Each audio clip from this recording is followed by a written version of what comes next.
Hi everybody, today we're going to be making beef stroganoff, and the purpose of this prac is that we're going to be doing a commercial comparison between a purchased beef stroganoff and a homemade one, and then we'll get to decide which one's better. So first of all, you need to have on a clean apron, have your hair tied back, wash your hands for 20 seconds in hot soapy water. I've just done mine. And you also need to have clean tea towel and dishcloth and remove your jewellery.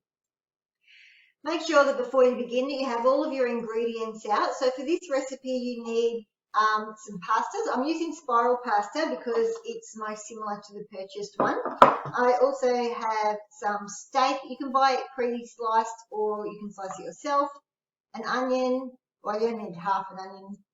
Some mushrooms, flour, tomato paste, some Dijon mustard, beef stock, Worcestershire sauce and some sour cream. Right behind me, I have already put on a saucepan of water to prepare to cook my pasta, and I'm going to start by chopping the onion. This recipe I only need half an onion, and this recipe serves 2 people. So if you want to increase the quantities, just double the recipe. Trim off the end and have it peeled, and then to dice it up, keep your fingers curled under. Slice one way, keep the root end intact, and then back the other for a nice fine dice. I've washed my mushrooms and now I'm just going to pat them dry with some paper towel and then rub off any other excess dirt that I missed. And then just slice them all up. Again, keeping your fingers curled under. Next you need to measure out 2 tablespoons of plain flour, and you need about a teaspoon of tomato paste and a teaspoon of Dijon mustard.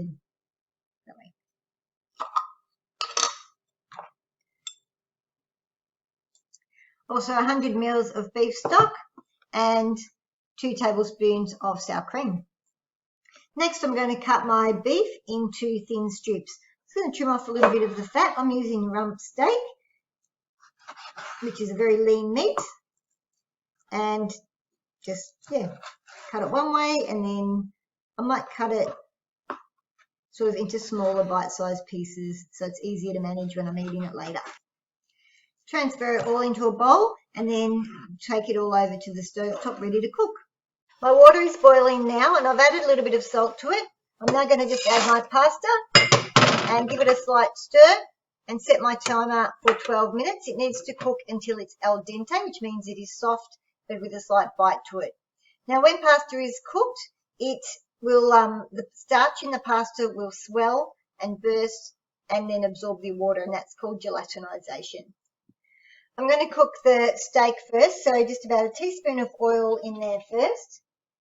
My pan is already hot, I've had that preheating, and I'm going to add the steak. Now just be careful that it's not too hot and it doesn't spit on you. I'll pop the steak on, spread it out.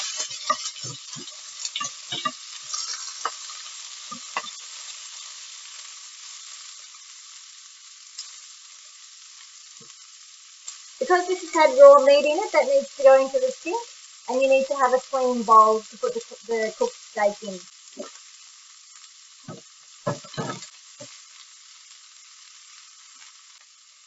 After a minute or so, stir it round and cook the other side.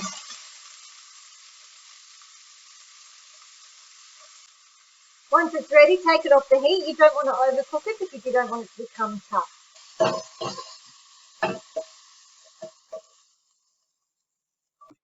Just going to add a little bit more oil to the pan, and I'll add the onions first, cook them. I'll cook that until it's translucent and soft, and then I'll add the mushrooms. Adding the mushrooms now, and I'll cook them for about 3 minutes. While your mushrooms are cooking, don't walk away, just stir them and keep an eye on them.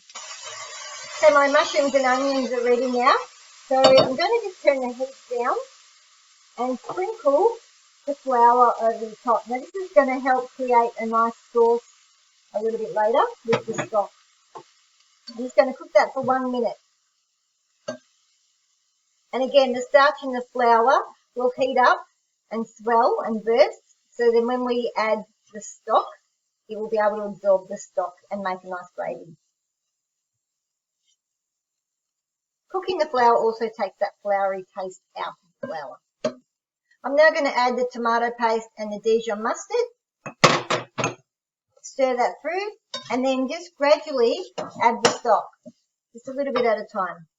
Have it on a low heat so it doesn't just evaporate. When your stock and mushrooms have come back up to the boil, you can add your meat back in and heat that through. And then we also add the sour cream. And by that point, my pasta is also ready. Hey, Google, stop. Okay, heat that through. Drain the rice in a colander in the sink. Just be careful the steam doesn't come up and burn you. To finish off, add the pasta and combine that all together and then serve it into a bowl.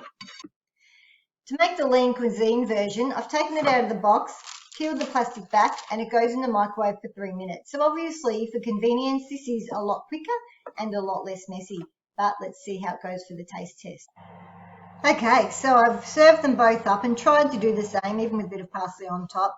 This is the microwave one. You can tell it's a lot sort of saucier, and the colours, you know, sort of more orange. And this one is more browny in colour. Okay, so you can tell immediately with the differences with the appearance in colour and the texture of the sauces. Okay, then if you also are comparing the texture, you will need to have a taste of it. This one, the meat is a lot smaller in size, and the pasta is very, very soft. It's overcooked. And then the meat, this here has a bit more firmness to it. Also, obviously, the taste, and see which one you like better. I'd be interested to see your score out of 5 to see which one you think is best. And that is all for the beef stroganoff prac. Hope you enjoy doing that and hope you enjoy tasting the two different versions. And of course, I think homemade's probably always better, and this stuff's just pretty horrible. But it is very interesting to try both and see how you go. Have an awesome day, everybody, and happy cooking.